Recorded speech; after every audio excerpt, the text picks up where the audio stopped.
Hi, I'm Coach Corey Wayne, and this is my video coaching newsletter. And the topic of today's newsletter is going to be how to get her to start chasing you after a breakup.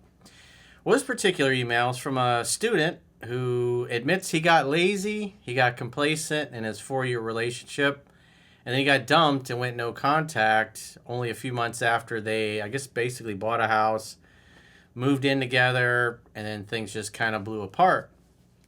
So they're in the process of trying to sell their house and move on. However, he's gotten back into my work, reading the book again, starting to follow It's in 7 Principles, Get an Ex Back. And so he writes in, he's using no contact, humor, banter, and playfulness. And so she's slowly starting to re-engage, chase him again, hang out and seduce, even though they're still moving towards disposing of this piece of property that they have. So it's a good email because this guy is kind of turned his ship around a little bit, and he's starting to reattract his ex, and his game is cleaning up his game and getting back to the basic fundamentals that are in the book. So for you guys that are in a situation similar, and you're trying to reattract an ex, usually most of the time guys screw up, drive them away, and then they want to get them back. So it's a good email where a guy's like right in the middle, and things are starting to move back in his favor. Or I should say the odds are ever in his favor. He says, "Hi, Corey. I just want to say thanks for the work you put out over the years. I've followed your material for a long time. It helped me massively through a previous breakup about 6 years ago, and even though that relationship didn't come back, I got myself back and even got my dream job of becoming a firefighter in England. This year, I made the classic mistake. I got complacent. I've been with my girlfriend for 4 years. We moved into a house together in July, and I didn't realize how much the transition stressed her out. Instead of listening and helping her feel safe, I sometimes argued instead of understanding what she was really saying." Yeah, one of the most important questions a man can learn to memorize and say, especially when a woman says something that doesn't make any sense. Most guys just assume or imply a meaning behind that, and 99% of the time they're wrong. So if a woman says something to you, especially your girlfriend, your wife, your significant other, even a mother or a sister, you can say, "What do you mean? I don't understand where you're coming from." And make her specifically and explicitly tell you exactly where she's coming from so you get it and you understand the meaning. And if you don't, you keep saying, "I don't understand. What do you mean? I'm not sure. I'm not following you." Until it becomes clear. Because men who understand women don't argue with them. And if a woman is bringing up a concern and you're trying to argue, like one of the things that women commonly do is they speak in hyperbole. They tend to take little things and blow them up out of proportion. Something simple like, she really just wants to spend more time with you and go out on dates because lately you've been too focused on work or whatever. And she'll say something like, "We never do anything together. You never take me out. You never take me anywhere." And automatically a guy goes to a place, she says, "I just took you to dinner 2 weeks ago. I just took you on a long vacation a month ago. What are you talking about?" Instead of just recognizing, all she's really saying is, "I want to spend time with you." And then the average guy is like, "Well, why didn't she just say that?" Because they're women and they're emotional. So if they're afraid that you don't love them, because what are our two primary fears is all human beings have. Number one, we're not enough. In other words, we don't have what it takes. And number two, that we won't be loved. And so if a woman is fearful that you don't love her or you won't love her in the future, she's going to be fearful. She's going to be emotional about that. And because she's emotional, she's going to tend to speak in hyperbole, like everything's the end of the world. "You never take me anywhere." And so instead of saying, "I did this, I did that," you say, "You know what? You're right, honey. I'm sorry. I've been busy with work these last week or so, and you're right. We need to go out and do something together and have some fun. And thank you for bringing that to my attention. And Friday night, we're going to go out. Saturday night, we're going to do this. Sunday night, we're going to do that." Whatever. Make a date. Give her exactly what she's complaining that she's not getting, which is your time. Even if she's emotional about it, just understand all she's basically saying is, "Hey, let's spend some more time together. I'd really like that." Again, they just, again, you got to understand they're driven by their emotions. And so if you get all caught up in that and freak out and start arguing, you're just making things worse. And you're creating a problem when all it really is just a simple communication thing and understanding how a woman speaks and where she comes from.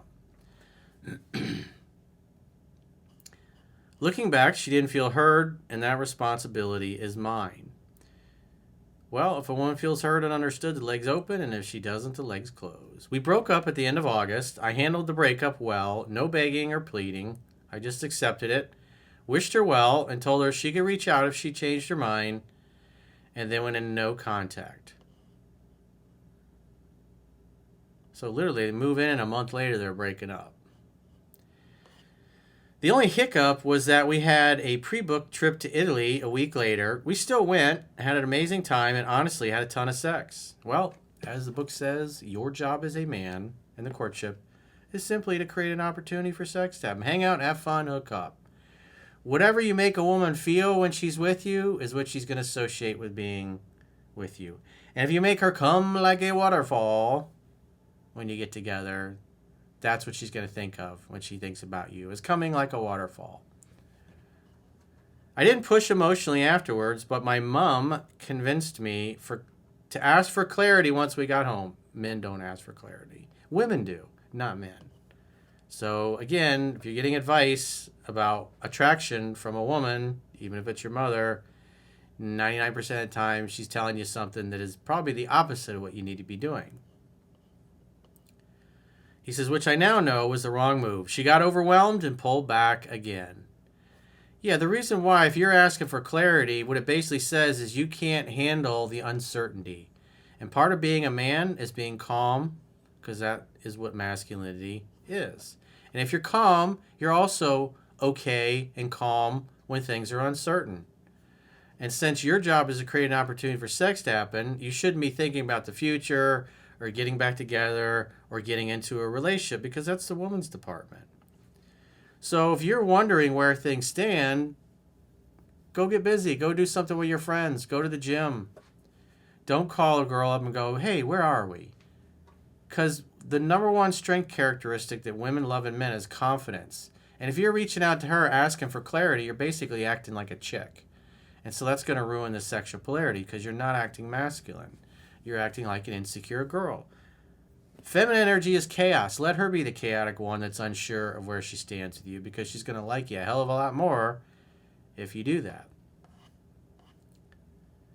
But instead, he in essence demanded that he get clarity of where he stands right then, there in the moment, and she wasn't in the same place. So that's why she backed away, says she got overwhelmed, wanted space, that kind of thing. It's so predictable that that is going to happen when you're looking for clarity. I know it's hard because it's not easy dealing with those emotions, but that's part of being a man, is learning to exercise self-control even when you're freaking out on the inside. You could be in a high-stakes negotiation in the business world, and if you freak out and lose your shit, you could lose a deal or lose millions of dollars or overpay millions of dollars more for something than you should have, just because you didn't exercise self-control. So it's extremely important to be calm. Guys that are in the military, understanding combat, you got to be calm. You got to be relaxed. You got to have your wits about you. Otherwise, if you're freaking out, you're going to get yourself killed or wounded. So he says, I stepped back into no contact. She reached out briefly around Halloween about picking up a parcel, which I thought might have been a soft excuse to reconnect. So I suggested she come later and we could have a drink. She ended up picking it up while I was at work and went out with a friend instead. So I backed off again and stayed centered. Yeah, she probably did that just to see if you would freak out about it or get upset at her. And you just can't. You have to be indifferent to it.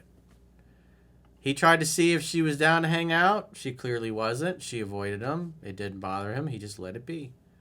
That's the appropriate response. That's the masculine response. Then she reached out warmly on my birthday, November 7th. I thanked her, kept it cool, didn't chase, and let it be. Recently, we've had 2 house valuations. We still co-own the place. And on the first one, after the valuer left, I assume that's what they call an appraiser in the UK, a home valuer. She hung around and opened up about missing me. Well, there's the invitation. So, because what happened last time, he asked her out, she went and did something anyways, came and picked up the package when he wasn't around. And now she's saying, hey, I miss you. So it was a good move on his part to not ask her out on his birthday, because the last time she reached out, he told her to come by and have a drink, and she didn't.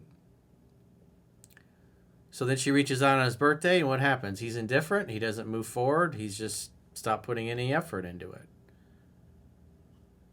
So this time, she says she misses him. And if she's telling him that she misses him, well, then he's going to assume she probably wants to see him. She just said she missed you, so make a date happen. I kept things light and fun, cracked jokes, no heavy emotion dumping, which led to her giving me the eyes. And I said, you got to stop looking at me like that, or you better get over here and kiss me. She practically launched herself at me, and we ended up having passionate sex again. You see how that is? So it's like he overcame the freaking out he was doing before and needing clarity and being emotional. Instead, he was stoic. He was indifferent. He was mysterious. He all of a sudden stopped moving forward. She probably was wondering on his birthday, like, how come he didn't ask me out? How come he didn't ask me to come by? Just a little tiny change in his behavior completely changed her attraction towards him. Because he showed that he was calm, he was cool, he was collected. The second valuation was even more intense. She actually stopped at Tesco. Tesco's are nice. I miss Tesco's. Anybody in the UK is familiar with the Tesco. Great place. On the way over to buy more Terry's chocolate orange Baileys for us. Chocolate orange Baileys. Huh. Is that proper English chocolate? We barely talked about the house. We had fun. We listened to music. And she again mentioned missing me. I stayed relaxed, warm, and confident. No pressure. No talk about getting back together. What's he doing? He's hanging out. He's having fun. And he's hooking up when the signs are there that she's ready to be seduced. He doesn't say, let's get back into a relationship. He just notices she's turned on. And he seduces her. We ended up kissing again, and eventually went upstairs and had incredibly passionate sex. I led confidently, stayed playful, and kept my center throughout. So you notice he's just going a little bit slower than she is, and it's really winding her up. She expects him to make a move, and then he does nothing. And then it drives her crazy. She shows a little bit more interest. In this case, she reiterated how she missed him, and then he escalated things. I'm staying in no contact outside of logistical messages for the house, and she keeps making excuses to come over. So as her interest comes up, she's going to make more and more excuses to come over. And at the end of the day, if you don't sell the place before she falls head over heels in love, more than likely she's going to probably want to get back together, and you guys will end up moving back in your place anyways. That's if you keep doing what you're doing. It has to be her idea. She has to advance the ball on that. You just create the opportunity for sex to happen when she reaches out. I'm not chasing. I'm keeping interactions fun, warm, and centered, and letting her come toward me at her own pace. You're doing a great job, by the way, dude. Your material genuinely made that possible. I'm back reading 3% Man properly and making sure I internalize the fundamentals instead of falling back into complacency. The results are already showing. Thank you again for everything you put out. It genuinely changes lives. I'm doing the work to make sure I don't repeat the same mistakes. Well, good job, dude.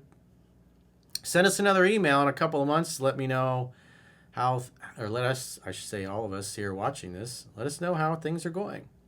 Because this is a really great email. Lots of good detail here. Because, again, I'd say probably 80% of the dudes that come to me are in a situation like this where they got dumped and they're hoping to get to where you're at now, which is hanging out, having fun, and hooking up. And then the next phase eventually will be when she falls head over heels in love with you, she'll be stuck to you like white on rice, always with you. Start talking about the future again. Start talking about living together, family, the whole 9 yards. You just have to keep hanging out, having fun, and hooking up, and letting her come to you and not getting upset or bothered or bummed out about her ever-changing emotions. So good job, dude.